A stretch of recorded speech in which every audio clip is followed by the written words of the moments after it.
Not every Pokemon needs to be good. The early route bug or the common fish or the comic relief Pokemon of a given generation are totally fine being bad. If every Pokemon is good, then none of them are. Like it or not, Pokemon was never intended to be a competitive game, but it is clear that in recent generations, Game Freak has been designing more and more Pokemon with competitive in mind, at least somewhat. Now, a lot of these Pokemon are appropriately great in the competitive scene, but some have no right being as bad as they are. These are Pokemons whose designs were clearly made with some semblance of strength in mind, but just came up short due to their stats, typing, move pool, or ability. So, let's take a look at these Pokemon and how I would fix them to be good while still keeping relatively on theme. First, we have Golisopod. Golisopod is a bug water type that was introduced in Generation 7 with a base stat total of 530, very solid. What I will never understand though is why it was given a drawback ability. Emergency Exit forcibly switches the user out of battle when its HP falls below half. This was likely made so that it has synergy with First Impression, the strongest priority move in the game that can only be used the first time a Pokemon is sent in battle, which was Golisopod's signature move at the time of release, but is now more widespread. Other times that this ability could be good are when you're trapped by Shadow Tag and you want to escape, and that's about it. This Pokemon's stats are not legendary level, they're fully evolved starter level, so it has no right being dragged down this much. Toedscruel is a similar case, but I would argue that it does have a right being bad, since Fast Spore would be broken without a drawback ability, but nothing that Golisopod has would be broken if it just had a regular ability. Moxie Boosted recently made a similar video, and he suggested Shell Armor, which I think would work perfectly. Another possible ability would be Shed Skin, a reference to the fact that Golisopod is an isopod, organisms that molt their shells. Either way, pretty much anything would be better than Emergency Exit. Being able to eat up Urshifu's guaranteed crit moves with Shell Armor, or being able to potentially shrug off common statuses like Sleep from Amoonguss' Spore with Shed Skin would give Golisopod a great use. Its low speed isn't much of an issue since it has good bulk, and priority with First Impression, Sucker Punch, and Aqua Jet, and since it no longer has Emergency Exit to switch itself out, give it U-turn instead. Scale Shot could make sense as well, just to give it even more options. Next, we have Regigigas. As the leader and creator of the Legendary Giants, the Legendary group consisting of Regirock, Regice, Registeel, Regieleki, and Regidrago, why is Regigigas the weakest out of all of them? It's a Legendary Pokemon. Why was it given Slow Start, one of the worst abilities in the game? Slow Start halves the user's attack and speed for 5 turns, and the counter resets if you switch. Game Freak was also absolutely trolling when they made Regigigas' signature move. Crutch Grip is a normal type attacking move that varies in base power, with it being stronger the more HP the target has. So, either Regigigas uses this move when the target has high HP, but it's weakened since it hasn't gotten its act together yet from Slow Start, or it's after it gets its act together, but the target has low HP since multiple turns have already passed. The easy fix to this is to literally just give Regigigas a normal ability. Pressure or Clear Body would be totally fine, with most early legendaries having Pressure, and the original 3 Regis having Clear Body, but I want to also try and rework Slow Start. First, make it so that the counter cannot reset upon switching. The fact that it can reset is so debilitating even now that Regigigas has Protect to stall out the turns. Then, make it so that instead of attack and speed being halved for 5 turns, it would start being halved and then the reduction would go down by 10% every turn. So, it would have a 50% reduction on turn 1, a 40% reduction on turn 2, 30% on turn 3, and so on. It would be neutral on turn 6, and then on turn 7, its attack would start increasing by 10% every turn, and would cap at 50% after 5 turns, so on turn 11 it would be at full power. This counter would reset upon switching, and would make Regigigas go back to neutral, so no boosts, but also no attack or speed halving. This would make it great for endgame scenarios, but with no speed boosting and the attack boost being able to reset, it would still be balanced enough to not be overwhelmingly powerful. Even if it is OP, it's a legendary Pokemon and deserves to be strong. Next, we have Overqwil. Legends Arceus introduced a decent number of cross-generational evolutions and regional variants, with some of them being really good, but others not so much. If you look at the 4 cross-generational evolutions introduced in Legends Arceus that are not part of a split evolution family, you'll see that Overqwil has the lowest base stat total out of all of them. I see no reason for Overqwil not to have at least a 520 base stat total, and what I feel is lacking in its base stat distribution is attack and special defense, so bump up both of those by 5. You could even just keep its 510 base stat total and take 10 points from its special attack, which is the route they went with Sneasler.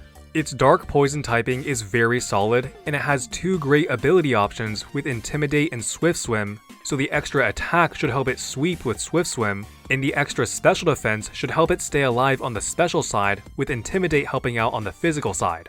Something else that should help is Spiky Shield, the overall best and most consistent Protect variant in the game that would make perfect sense on Overqwil with all of its pointy spines. Next, we have Sirfetch'd. Sirfetch'd is another cross-generational evolution that I feel has no right being as bad as it is. First, why is it not flying type? It's a bird, and sure, it might not be known for flying since it's holding a leek, sword, and shield, but it's not like being flightless in lore stopped Galarian Zapdos, Volibee, Dodrio, and Delibird from being flying type. This would give Sirfetch'd stab on Brave Bird, allowing for extra coverage like hitting bug types for super effective that resist fighting. Its stats are not great, with high attack but not high enough speed to get a sweep going, and not good enough bulk to do anything else. For abilities, Steadfast is bad, but Scrappy is actually pretty good. I propose a slight tweak to its stats, a third ability, and a new move to give it more of a use. It doesn't need 135 attack, so take 5 away from its attack and tack that onto its speed, and take 8 away from its special attack and redirect that to HP. Give it Sharpness to boost its existing slicing moves Leaf Blade, Solar Blade, Fury Cutter, and Night Slash, and give it Sacred Sword as an additional stab slicing move since it literally uses a sword. Well, a leek that acts like a sword, but you get the idea. Now, before you say that this is absolutely broken, look at Gallade, a fighting type with Sharpness and a 125 base attack stat that does get Sacred Sword. At 130 attack, which is what I am proposing, Sharpness Sirfetch'd with Sacred Sword would be a great wall breaker, but it would not be broken. The boost to HP is great if it doesn't want to use Sharpness Sacred Sword, but instead Scrappy Final Gambit, the only Pokemon in the game with access to that combination. At base 70 with full HP investment, Sirfetch'd could one-shot anything with 100 base HP and 4 HP EVs. Does Annihilape have both higher HP and higher speed to pull this off better? Yes, but it doesn't have Scrappy to hit ghost types, so Sirfetch'd could have a niche over it at times. Next, we have Tapu Bulu. Tapu Bulu is one of the 4 guardian deities, and it's definitely the worst out of the 4. It's not terrible, but like Regigigas, legendary Pokemon are supposed to be strong, and Tapu Bulu has really gotten screwed over when compared to the other Tapus and some other new Pokemon that have been released. Let's cut right to the chase. It's bad because it doesn't get Fairy Stab and doesn't get Grassy Glide. Is buffing it as simple as just giving it these 2 things? I think kind of, yeah. It should definitely get Play Rough, but the thing about giving it Grassy Glide is that it might seem a bit off theme. The Isle of Armor DLC of Sword and Shield introduced 4 moves with unique terrain interactions, 1 for each terrain, and the Tapus very specifically were not given access to these moves, so it feels a little weird just giving Tapu Bulu the grass move. We also can't really change its stats without completely throwing off the consistency of the quartet, since they all have the same base stat total of 570 with the individual numbers of 130, 115, 95, 85, 75, and 70 just distributed differently. Personally, I'm not opposed to giving it Grassy Glide as a buff, but I just wanted to point out some of the inconsistency in design that may follow. Next, we have Hisuian Avalugg. Regional variants as a whole are generally better than their original forms because they're a second attempt at making something good. A lot of regional variants improve upon the weaknesses of their original form, usually by gaining a new typing, a new ability, new moves, or a more efficient base stat distribution. For example, Hisuian Samurott is water dark as opposed to Samurott, which is just water, has sharpness as opposed to shell armor, has a signature move Ceaseless Edge, and has 5 less HP, defense, and special defense in exchange for 15 more speed. Hisuian Avalugg does do all these things, showing that there was an attempt at reworking it, but this attempt utterly failed. Hisuian Avalugg gains the Rock typing, making it Ice Rock, one of the worst dual typings in the game. It gains the ability Strong Jaw, but only learns 3 biting moves. It has a signature move Mountain Gale, but it's inaccurate, and its 30% flinch chance will hardly ever come up with Hisuian Avalugg's 38 base speed.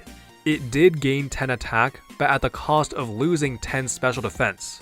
Overall, Hisuian Avalugg is one of the worst, if not the worst designed regional variant. First, its signature move should have been Rock type, and it should have been a biting move, just like how Hisuian Samurott's signature move is a Dark type slicing move.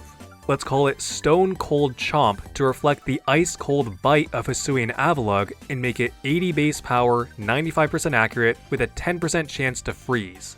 It also should have been given more biting moves, so give it Psychic Fangs, and while we're at it, give it Ice Shard for priority. Next, we have Wo-Chien. Like Tapu Bulu, Wo-Chien is the weak grass type out of its legendary quartet. Being grass dark is really tough because of the existence of that funny bug move that switches you out. Not only that, but 6 other regular weaknesses has terrible synergy with Wo-Chien's stats and ability, both of which incline it into being defensive. It easily has the worst base stat distribution, with its defenses not being good enough to make up for its awful typing. Unlike the Guardian deities, the Treasures of Ruin do not maintain the same individual base stat numbers, so I'm allowing myself to change Wo-Chien's stats. I'd suggest taking away 5 from each of its attacking stats and moving them to HP, giving it slightly better bulk. I'd also give it Rage Powder for redirection to give it more utility as a supporting mon in doubles. Honestly, I can't really justify Rage Powder making much sense on Wo-Chien thematically. I guess it gets Poison Powder, which is a powder move, and Leech Seed and Pollen Puff, which are kind of similar moves, but this is the best I can come up with. Other than that, I was maybe thinking Parting Shot, but this is really pushing what would make sense on Wo-Chien at this point. Lastly, we have Pincurchin. This was definitely the Pokemon on this list that I felt has the biggest right to being bad, if that makes sense, because its design doesn't feel super serious, and more that it's just supposed to be a funny little guy. My main issue with Pincurchin being bad though is its status on being an electric terrain setter.